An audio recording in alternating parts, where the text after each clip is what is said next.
Someone Better by I_am_Ellie on AO3. Episode 17. Chapter 15.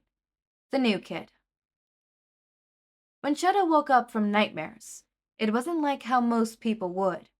It wasn't like the scenes in the movies and TV shows, where the characters woke up from whatever hell they were trapped in, kicking and screaming, clawing at the sheets, and confused. No, for Shouta, it wasn't like being ejected violently from whatever horrifying dreamscape had clawed its way into his brain and held on tight.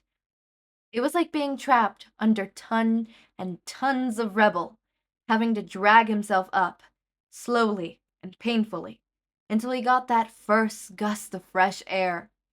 Then it was lying there, lungs burning and eyes searing and scrap buzzing, feeling like he was still trapped under all that rubble and unable to move, even if he wanted to, while his mind still got used to the idea of being present.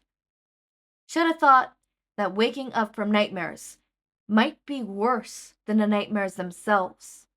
At least with the nightmares, he knew that they weren't real, that they couldn't hurt him, and that they were far away, far in the past and never to be repeated again. Waking up from them was real, and it did hurt. Shouta could feel everything too much. The sheets were too rough, too hot, and his hair was too scratchy, and the sweat on his skin was tacky and sticky and gross, and his throat was dry. He needed to drink something, but at that moment, moving felt improbable.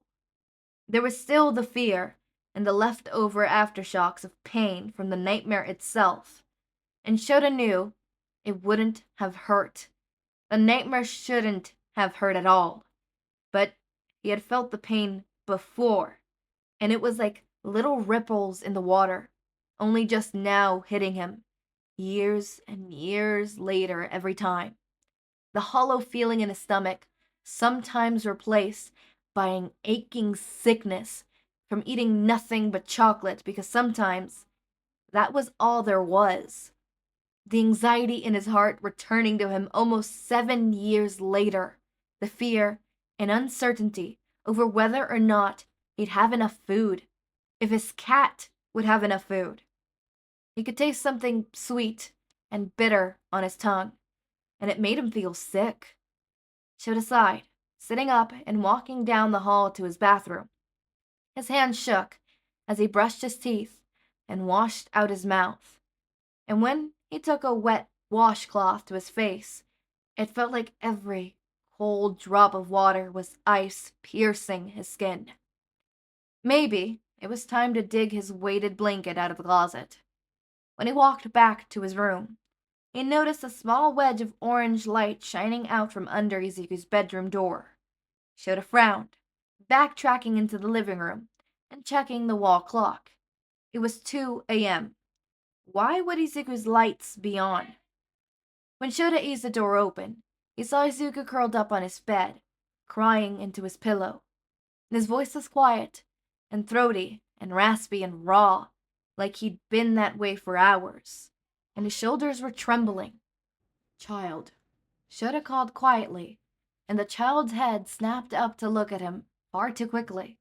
His cheeks were ruddy and red, stained by tears, his green eyes watery, his face lined with indents from his pillow.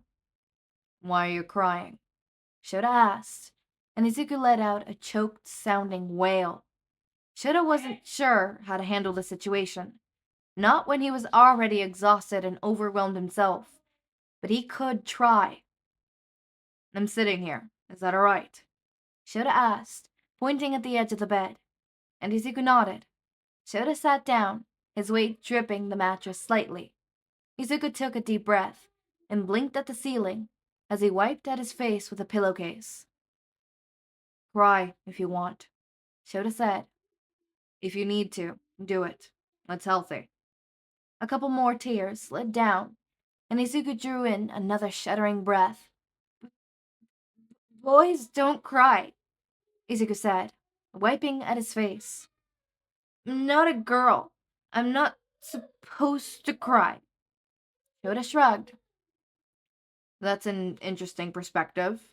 Shouta said, because I cry when I'm sad, and so does your Uncle Sashi. And I can guarantee you, we're not girls. Shouta gripped his elbows, tapping out the melody of one of Hisashi's radio songs. Dad said not to, Izuku said. And the boys at school don't cry. Maybe they just don't get sad enough to. Shouta said with a shrug.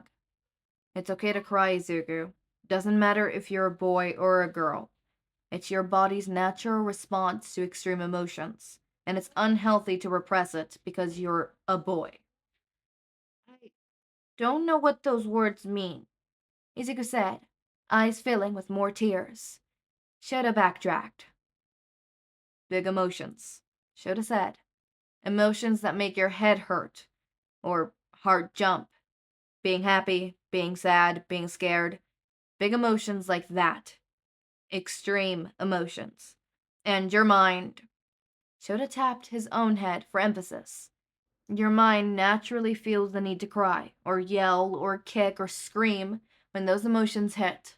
Some more than others. And when we're sad, and sometimes when we're angry, we start crying because it's a thing our bodies do to make us feel better. Before you start crying, your head hurts and your chest feels weird, right? Izuku nodded. We cry to make that feeling go away, and that happens with boys and girls. No one is exempt from that. Understand? Izuku nodded, slower this time. Shouta realized, begrudgingly, that he had gotten through the better part of that conversation without feeling awkward. Maybe he was good at teaching. It's okay to cry. Can I have a hug? Izuku asked, and Shouta nodded. Izuku practically captured him, upwards, wrapping skinny arms around Shota's neck, and holding on tight as he sobbed into his shoulders. The noise made Shota's ears hurt, but he just kept patting his back, haltedly, until the boy stopped crying. Better, Shouta asked, and Izuku nodded against his shoulder. Good. Why were you sad? Izuku stiffened against his shoulder, and Shouta wanted to hit himself for being so blunt. Nightmare, Izuku said. About my Inko. I don't like those either, Shouta admitted. You have nightmares? Izuku asked. Shouta nodded. Sometimes, he said. About what? Lots of stuff, Shouta said, not really wanting to talk about it, but maybe he owed it to the kid. About my mom, sometimes about my dad, sometimes about hurting my leg, sometimes about some stuff from patrol, sometimes about you. Mine are scary, Izuku admitted. My mommy's batteries run out a lot. That is scary, Shouta said. I'm sorry. Izuku shrugged. Shouta frowned at the child's phrase. Mommy's batteries run out a lot. How often do you have nightmares? Shouta asked. Lots. Did you have them last night? Izuku nodded. Before that? Izuku nodded. How about the day before that? Izuku nodded. Shouta felt ill. Mommy's batteries run out a lot. He had to talk to Hizashi about this. Maybe get the child a doctor. That couldn't be normal. Was it affecting his sleep schedule? His schoolwork? His grades were all right, but would that change? I don't think I want to go back to sleep, Izuku said, voice muffled by his shirt. You have to, Shouta said. You have school tomorrow. Nah. Yes, Izuku sighed. Can you stay with me? He asked. He was latched onto his shirt so tightly, Shouta wasn't sure if Izuku would have let him go anyways. Okay, Shouta said, moving so he was leaning against the headboard. He scooted the boy to the side, laying on top of the blankets, while Izuku laid under him. the boy's head leaning against his shoulders. Don't fall asleep on me. It makes getting up difficult. Izuku's answer was incomprehensive through his yawn. Izuku grew heavy beside him, and he snored quietly. Shouta tried to move his arm so he could go back to bed, and sighed. Stuck. His eyes slipped shut. The last thought he remembered having was, Hizashi will help me in the morning. He woke up to the flash of a Polaroid camera. Hizashi, please, Shouta whispered, and Hizashi crackled quietly as he snapped another photo. This is going in the memory box, Hizashi stated. Babe, I'm sorry, but I can't help it. You're just so adorable. Stop, Shouta said. His ears were burning. He was far too tired for this. Hizashi sighed dramatically, setting the camera to the side and gently easing Izuku off Shota's shoulder so Shouta could escape. You're my boyfriend, Shouta informed him. You're not supposed to make fun of me. That's not how that works. That's exactly how that works, Hizashi said, the two walking out into the living room and collapsing onto the couch. Hizashi was already dressed for work. Dating you means I get a free pass. No. Yes. You sound like Izuku, Shouta said, and Hizashi sobered slightly. Why were you in Izuku's room anyways? Hizashi asked, sounding a hint worried. I was kind of scared when I woke up and you were gone.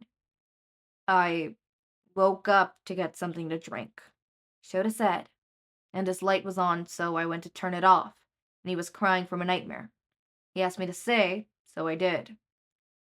What was the nightmare about? Hizashi asked. His mother, Shouta said, slightly tired as his head fell back against the back of the couch. Tap. What was your nightmare about? I never said I had a nightmare. Call it an educated guess. So, what was it about? My mother. Ah, Hizashi said. Sorry, sweetheart. Shouta responded, waving him off. Unimportant. Izuku has been having nightmares every night.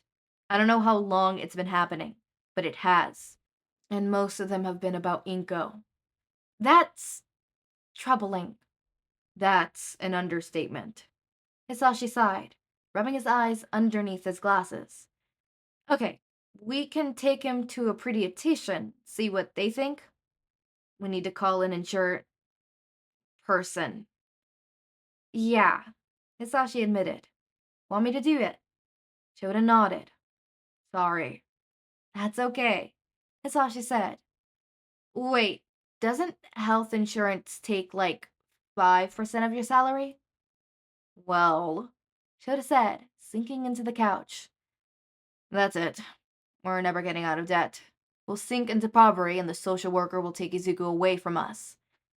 That's dramatic. That's realistic, Shouta said, tapping at his elbows. Hizashi noticed the movements. I don't like this. I know, Hizashi said. It's gonna be okay, though. I don't want you to worry about this. We'll figure something out. We always do. Okay? Shouta nodded. Okay. Izuku bounced up and down excitedly as he waited for class to start so he could finally meet the new kid. He hadn't had a very good morning. Ankisho had gotten upset because he was having nightmares, so he told Ankisashi, and now they wanted to take him to a doctor? Izuku didn't want to go to a doctor. Doctors always smiled real nice at him, and when he wasn't expecting it, they'll stick him with needles. Izuku hated doctors. They were vampires. But now Ankisashi said that he had to go to a doctor called a pediatrician to find out why he was having nightmares. Ankisho said that a pediatrician was a doctor for kids, like Izuku, and Izuku wondered if that meant she was going to stick him with needles. No one should stick kids with needles. Uncle Sashi had stuck around long enough that morning to make him a special bento with his food cut into fun little shapes before he had to run off to work. Uncle Sho had let him give him a really big hug before he got out of the car, instead of reminding him that, "You have to go soon, child," like he always did when Izuku hugged for too long. He also requested that Izuku draw him something nice in art class, so Izuku was going to draw him a dragon. Class started as Izuku was beginning to draw his picture, wondering if he should add color or not as he went. Izuku was the first one at their table to show up, followed by Hitoshi, who went back to sleep after sitting down, and Mei, who was too busy writing something in a notebook about one of her potato weapons to pay him much mind. Ochako sat next to Izuku and buried her face in her arms and didn't come out for a while. And Izuku wanted to ask what was wrong, but he didn't know how, so he decided to give her space and went back to drawing. The talking fell down as the teacher stood in front of the class, smiling at them in that funny smile Izuku's teacher always did. Izuku thought she looked kind of like those plastic dolls that girls liked. Like the smile had been there too long and was fake. Izuku didn't understand why so many people's happiness seemed to be fake.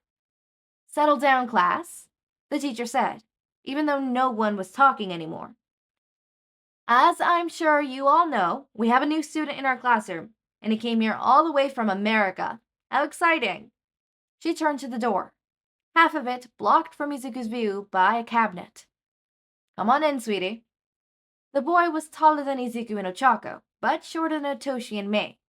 He had orangey blonde hair that was cut shaggy, and a black lightning bolt that shot up on the side. His eyes were yellow. "Why don't you tell us a few things about yourself?" the teacher said, brightly. The boy said.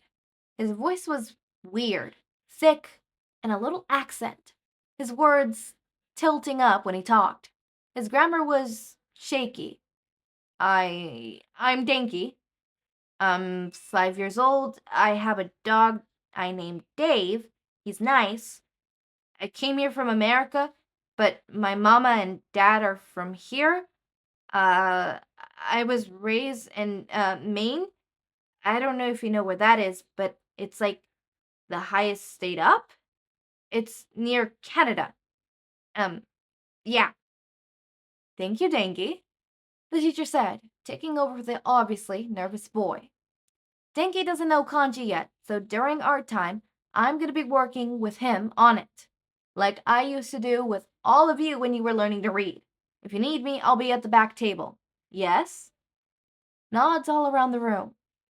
"Excellent, Denki," she said, turning to the boy, and when she was talking to him, her speech was slowed down quite a bit. "You'll be sitting on the back table over there with the two boys and girls. Yes, the one with the girl who has pink dreadlocks. Good boy." Denki took a seat in the empty chair next to Hitoshi, crossing his arms across his chest awkwardly as the teacher finished talking. "Hi," Izuku said, happily, once the teacher was done passing out their assignments. "My name's Izuku Midoriya.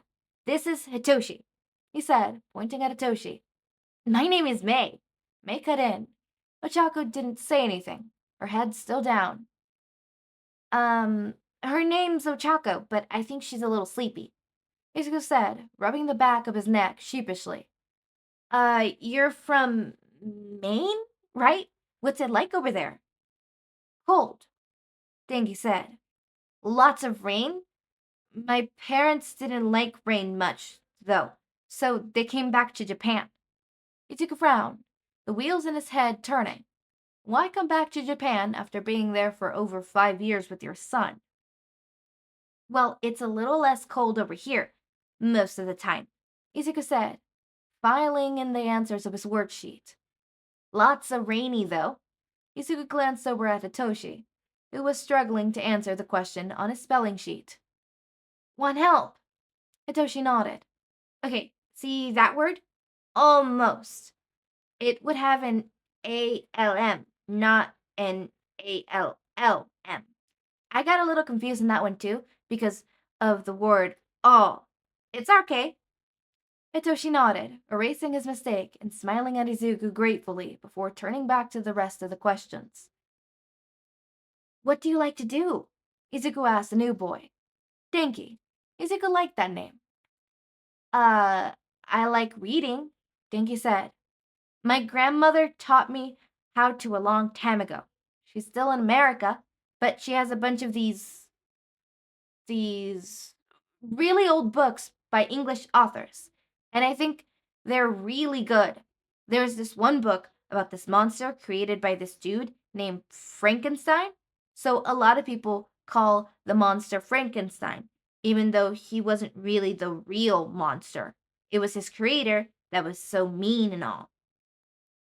But it was a really good book. It was one of my favorites. And I also like the book called Little Woman. That one was good. He stopped abruptly after noticing that most of the tables were staring at him. Sorry, I talk too much, he said. He slumped back in his seat, similar to the way he had been when he had gotten excited by books. I'm a little dumb. That's okay, Izuku said. It don't matter if you're dumb or smart, so long as you're nice. Denki blinked. Are you nice? Yeah, I guess. Then I think you'll be great. Plus, you seem to really like books, and good to have something you passionate about. My uncle say so. That's why Uncle Sashi loves music and cooking, and Uncle Sho loves his job, and I love writing about heroes. Oh, Denki said. Okay. Hitoshi loves cats, Izuku said, pointing at his purple-haired friend. And Ochako loves math, and Mei loves inventing. She makes great potato weapons. Loving something and wanting to talk about it doesn't make you dumb. Denki looked surprised for a moment, before a small smile appeared on his face. It looked a little wobbly. Thanks, Denki said. You're really nice. Izuku shrugged. Mangisho says that, nicely should be honesty, just in pretty packaging. So if I compliment you, you know I'm not lying. Oh, okay. Cool. Denki grinned. So you like heroes? Which one? I love All Might, Izuku said, bouncing up and down slightly in a seat. Oh, and Miss Joke, and Ingenium, and Eraserhead, and Present Mike. They're not too popular yet, but they're really great heroes. There's not as many heroes in America as there is in Japan, Denki said. My dad says it's because we've got more land over there, so most of the heroes are stationed in major cities, and first responders take care of everyone else in small towns and stuff. I've lived in a small town in Maine, so I didn't meet a lot of heroes, but I saw a villain fight once. I was in the city with my mama.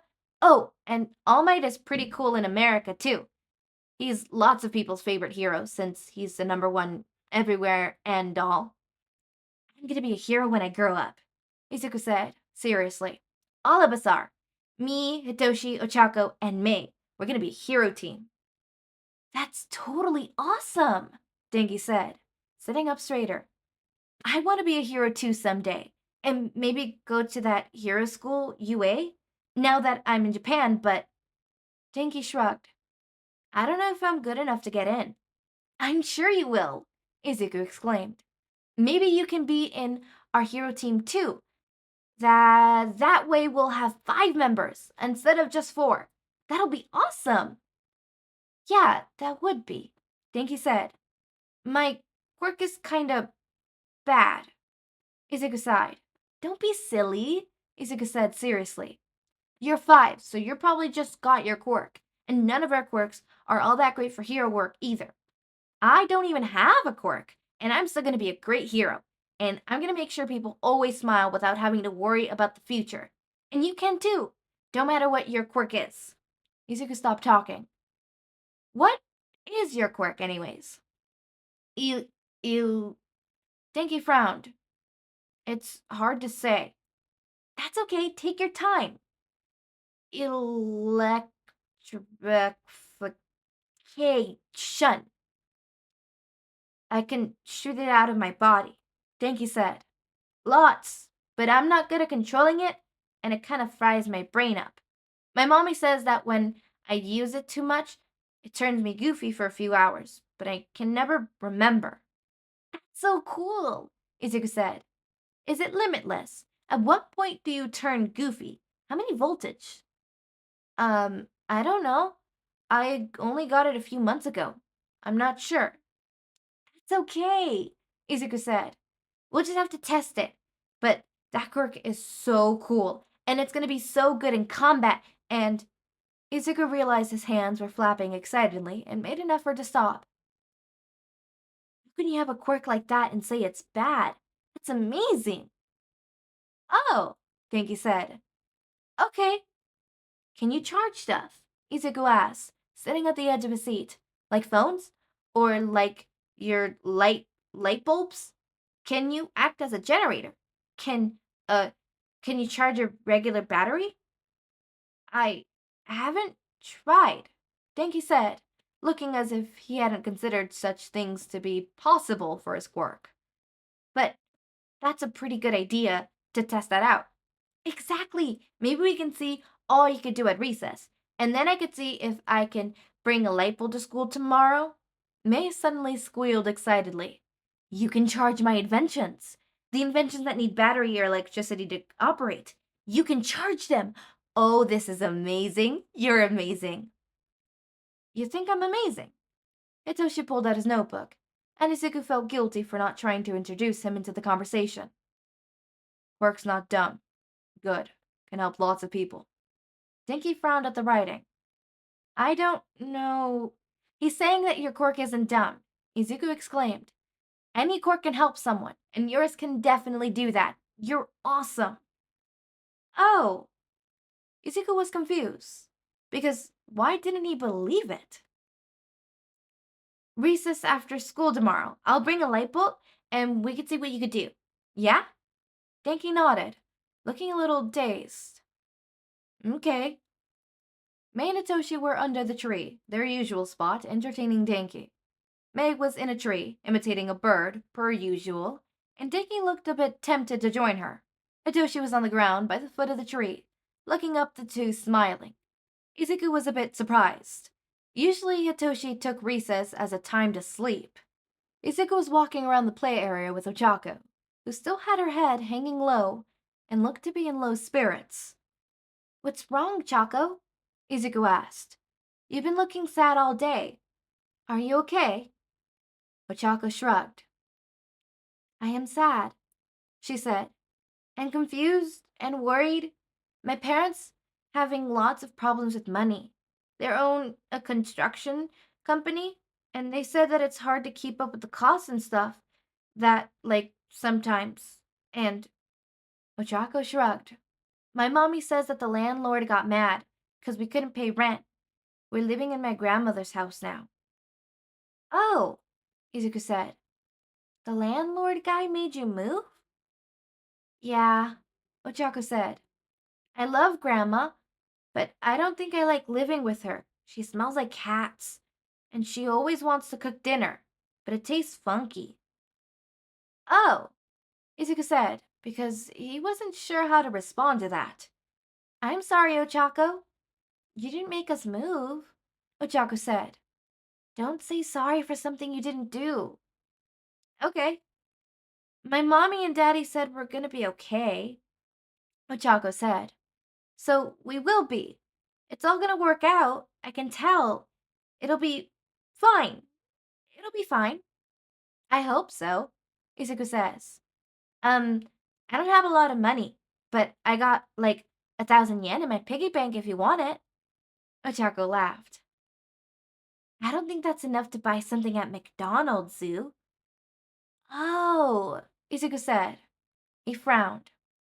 Money is hard. It is. They walked back to the others in silence. Okay, before I say my couple notes, I will say, I know it's been a couple days that I haven't uploaded, and I will just say, I started doing some work, and I've been tired. I've been tired, and sitting and reading has not been something that I've been able to do. Mainly sitting here and recording, or sitting and reading in general, honestly, it's been a little hard. I come home tired, I'm sleepy, and sitting and reading ends up making me more sleepy. And the best I could do to continue to be able to consume fan fiction and feel my need to fan fiction, my urge of fan fiction, my addiction, is Podfics, which I'm slowly running out of. Hi, hello. I'm running out of them. But it's Podfics. I'm this close to re-listening to some. I'm getting desperate. It's mainly Podfics. So yeah, just so you know, I'm trying to keep up with the schedule, but it is a little bit hard. I will keep up. Oh, shit. Oh, I hit my leg. That hurts. But I am trying. On to the notes of the fanfiction. I will say this is a very interesting fanfiction. We get Denki into the situation. Obviously, we have some more trouble. Aizawa says one line where it's like, huh, I like teaching. Aizawa, you very much too. Maybe, become a teacher? Anyways, we're gonna ignore those. I also want to talk about specifically the ending where Ochako and Izuku were worried for their parents, both, or Izuku for his uncles, right? But Ochako's worried about her parents because money issues. And Izuku's also like, oh, we also have money issues. And the fact that Izuku offers up his money. People-pleasing tendencies. But no, I'm not going to the whole psychology corner. I've gone over it a lot of times. I'm not going to go over it again. But for the most part, although the nightmares are also a thing of, what's it called? Not just trauma, obviously trauma, but also grief. Sometimes when you're grieving and you feel so immensely sad, it presents itself in your dreams, in actual physical pains in your body. Like, for example, Shouta. Okay, we're going into psychology corner, I guess. Like, for example, Shouta and his aching pains. Yeah. I hope you know that him waking up and having literal aching pains and feeling the pain that he felt years ago is a very heavy symptom of, well, one, PTSD. A lot of PTSD, a lot of people who have PTSD and are having like a PTSD flashback or attack, and then they come back, or whether it's a nightmare or something, they can feel the, what's it called? The pain or emotion, the phantom pain, right? And in Shota's case, it can also be that of his past trauma coming to haunt him and being so much that it reveals itself in physical attributes. Like, sometimes your head could be hurting, but it's not necessarily that you haven't drinking water, eaten, or anything like that. It's just that you've been so stressed that your head is hurting. Your brain cannot fully, not comprehend, but your brain expresses itself and copes in that way. Brain uses coping mechanisms. Oh my god, look at that. And sometimes your mental pains become physical pains because it's a little harder for your brain to comprehend a mental pain than a physical pain. But yeah, out of that corner, I will say it's a very endearing episode. Sorry, I am sleepy as fuck. I want to go to sleep. But I'm finishing this because I love you guys. And I've honestly missed sitting here and doing this. And I also have a monster by my side and it's doing absolutely nothing because I'm still super sleepy. Woo, we love that. Anyways, as always, my raindrops, make sure to eat, sleep, drink water, take your meds. Have a wonderful day or night. Link to my Discord server and socials are down in the description. Subscribe to see more of my content, and thank you so much for watching.